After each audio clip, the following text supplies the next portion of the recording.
Bagaimana cara nak top up dekat app Stonewall? Senang saja. First, login masuk app Stonewall 2.0.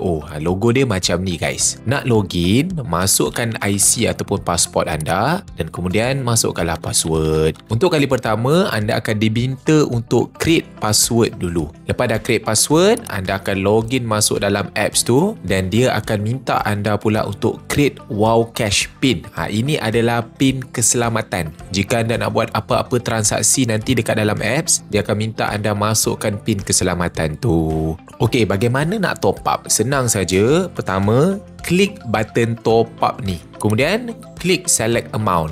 Pilihlah berapa jumlah yang anda nak top up. Lepas tu, pilih payment method. Anda boleh buat bayaran sama ada dekat Wow Cash, internet banking, kad debit ataupun credit card ataupun e-wallet. Kemudian anda klik proceed to payment. Jika anda pilih internet banking, maka anda boleh pilihlah bank apa yang anda nak buat pembayaran.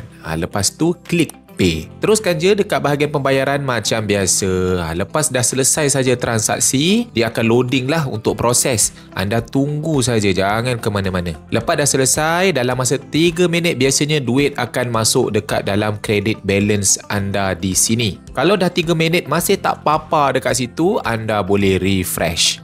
Pull untuk refresh ataupun klik button refresh dekat bahagian bawah sekali. Lepas kredit dah ada, and then barulah anda perlu subscribe untuk dapatkan data internet pula. Klik je button sebelah tu.